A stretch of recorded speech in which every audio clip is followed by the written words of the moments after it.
Olá, bom dia, paz e bem. Chegamos mais uma vez até você, ao seu lar, levando a nossa mensagem do Evangelho no dia a dia. Espero que cada um de vocês que nos acompanha, todos estejam bem, com a graça, com as bênçãos de nosso querido Santo Antônio. Hoje, caros irmãos e irmãs, segunda-feira, dia 10 de julho, iniciando esse nosso itinerário da 14ª semana do Tempo Comum, nós vamos refletir a partir do Evangelho de Mateus, capítulo 9, versículos de 18 até 26. Enquanto Jesus estava falando, um chefe aproximou-se, inclinou-se profundamente diante dele e disse: "Minha filha acaba de morrer, mas vem, impõe a tua mão sobre ela, e ela viverá." Jesus levantou-se e o seguiu junto com os seus discípulos.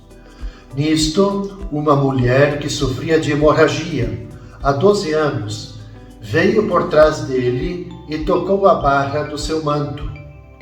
Ela pensava consigo: "Se eu conseguir ao menos tocar no manto dele, ficarei curada."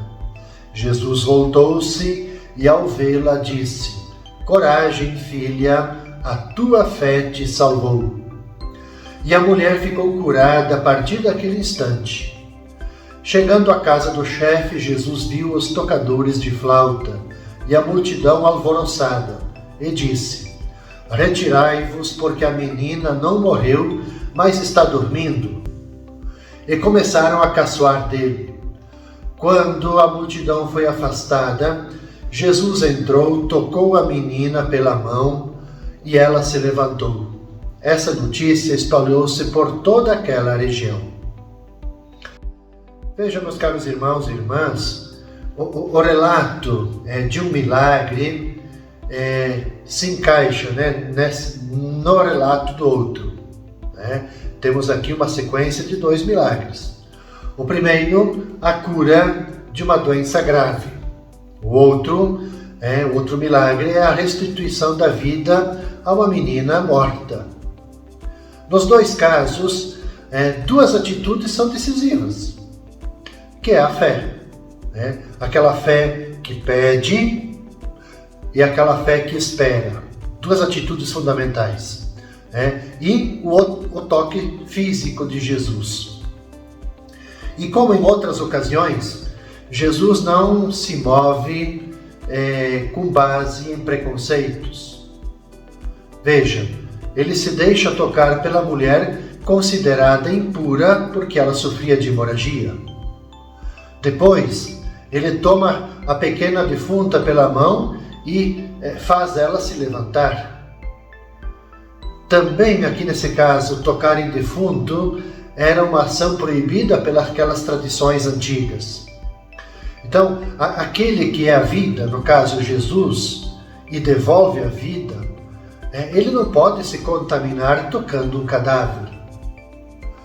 Por que isso? Porque onde está Jesus presente, pode-se inclusive dispensar, mandar-se afastar os flautistas e a multidão em alvoroço, como nos diz o Evangelho, que estão ali celebrando a morte.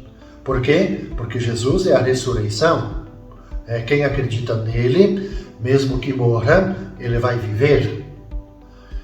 Por fim, o Evangelho ele mostra para a gente que a fé vê na realidade novas possibilidades, invisíveis para quem não tem fé. Porque aqui o pano de fundo é isso, é ter fé, é crer. A mulher doente, ela tocou em Jesus com fé. O que diz o Evangelho?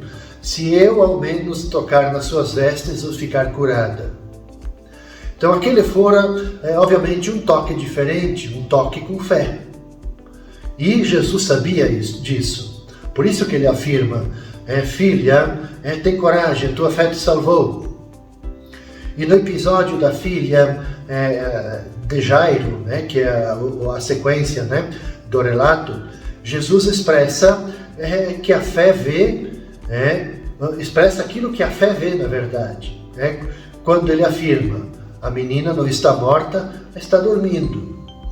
parece morta, mas a fé vê que pode voltar à vida. Para quem não tem fé, são palavras sem sentido. Por isso que o Evangelho, inclusive, diz que as pessoas que estavam lá começaram a caçoar de Jesus, porque eram pessoas que não tinham fé, ou frágeis na sua fé. Eles veem a realidade concreta e não enxergam as possibilidades que a fé oferece para aquela pessoa que acredita. Por isso que afirmam, é mais do que evidente que ela está morta, não tem como voltar à vida. Penso que esse trecho do Evangelho desta segunda-feira é um convite para nós a ver as novas possibilidades que a fé oferece para a gente. Inclusive, incluindo nisso a transformação de realidades de morte em realidades de vida. A gente pode dizer também que é pela fé que os sacramentos se tornam eficazes para nós. Sem fé, a gente não vai acreditar na eficácia de cada um dos sacramentos. Então, não basta tocar o Senhor ou ser por Ele tocados. Não basta, por exemplo, comungar para nos tornarmos santos. O critério fundamental é preciso acolher o Senhor na fé. Isso é decisivo. Na terça-feira, dia 11 de julho, nós vamos meditar a partir do Evangelho de Mateus, o capítulo 9, versículos de 32 até 38. Apresentaram a Jesus um homem mudo que estava possuído pelo demônio. Quando o demônio foi expulso, o mudo começou a falar, e as multidões ficaram admiradas e diziam: nunca se viu coisa igual em Israel. Os fariseus, porém, diziam: é pelo chefe dos demônios que ele expulsa os demônios. Jesus percorria todas as cidades e povoados, ensinando em suas sinagogas, pregando o evangelho do reino, curando todo tipo de doenças e enfermidades. Vendo Jesus as multidões, compadeceu-se delas, porque estavam cansadas, abatidas, como ovelhas que não têm pastor. Então disse a seus discípulos: a messe é grande, mas os trabalhadores são poucos. Pedi, pois, ao dono da messe que envie trabalhadores para a sua colheita. Veja que aqui nesse pequenino trecho do capítulo 9, a gente encontra várias expressões da atividade missionária de Jesus. Aliás, uma intensa atividade. Cura, alguém que é possuído pelo demônio, alguém que é mudo, e também essa atividade dele, onde que ele cura toda doença, toda enfermidade.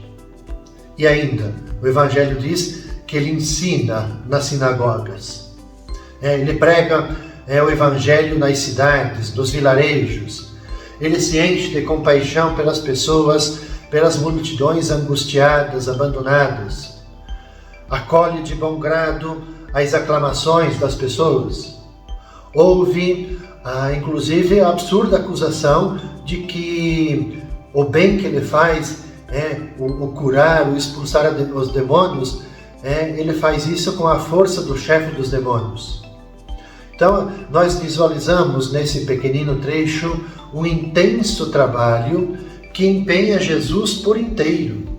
A saúde, a sua inteligência, a habilidade dele para se comunicar e, em todas as circunstâncias, obviamente, a sua bondade, compaixão, a misericórdia derramadas copiosamente sobre as multidões que vivem como ovelhas sem pastor, nos diz o Evangelho.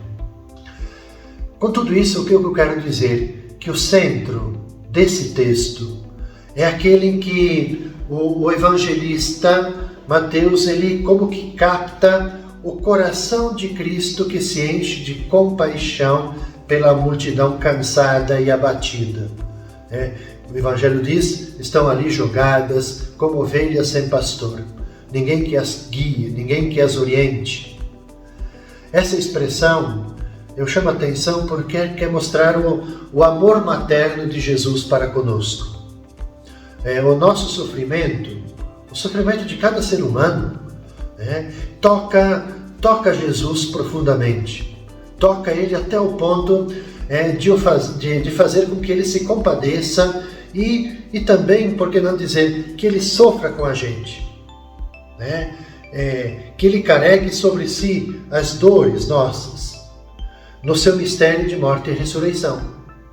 Então, nada mais natural é que Jesus sinta e ele também expresse, ao final desse texto, a necessidade e também uma certa urgência de que tenhamos mais pessoas engajadas nessa missão.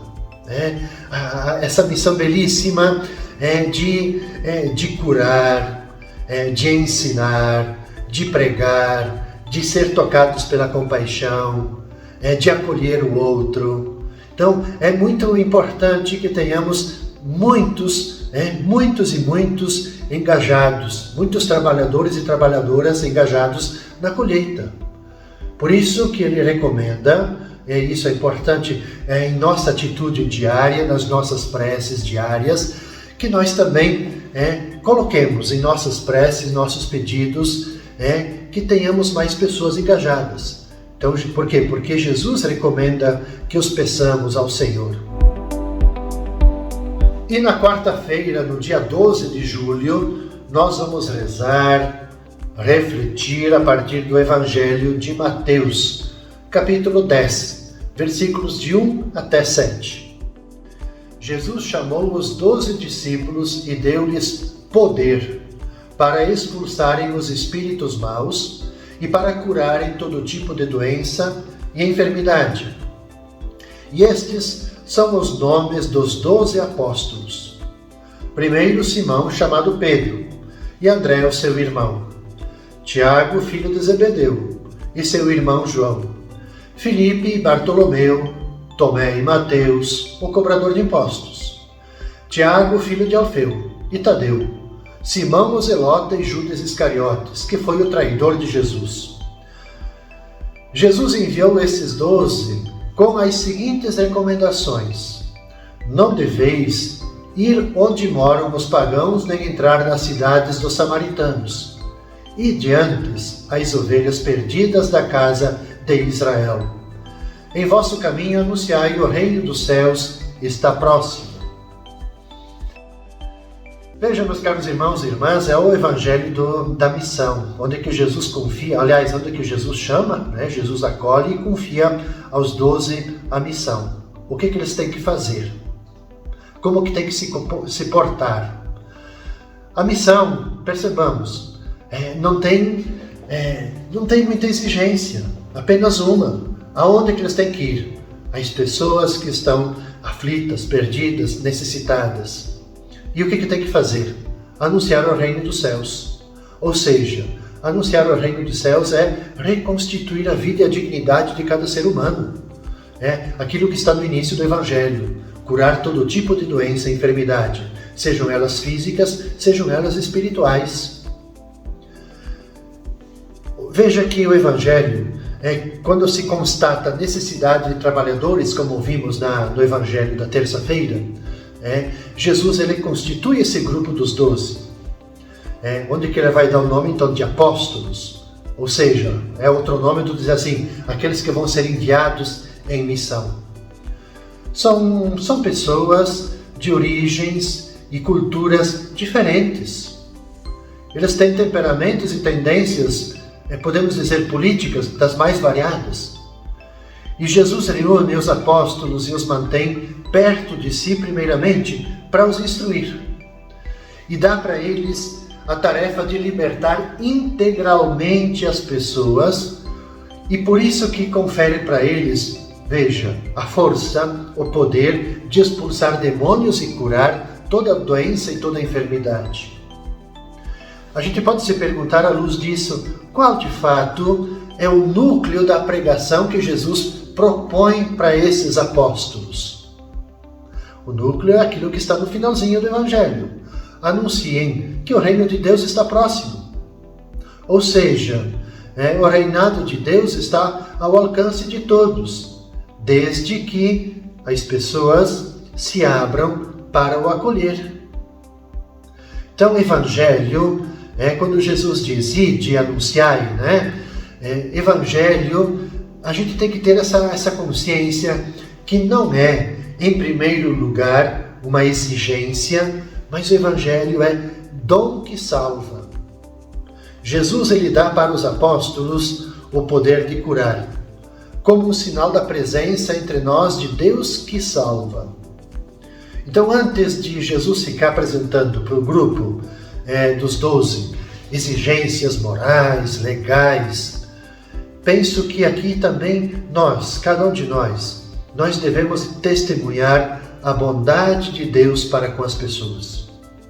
A gente às vezes inverte, né? A gente quer apresentar para as pessoas as exigências do que pode e o que não pode, do que é lícito e o que não é lícito. E a gente se esquece de testemunhar o amor e a bondade de Deus. O Senhor, ele se inclinou com predileção sobre os doentes, os necessitados. Não pregou para essas pessoas necessidade de carregar a cruz. Obviamente que isso é verdade e essencial para todos os discípulos. Mas quando ele se dirige para os doentes, para os necessitados, ele curava eles, usava para com eles da sua bondade, do seu amor infinitos, e servia-se de seu poder de cura e de consolação. Então veja que esse Evangelho, ele nos chama a atenção para a missão.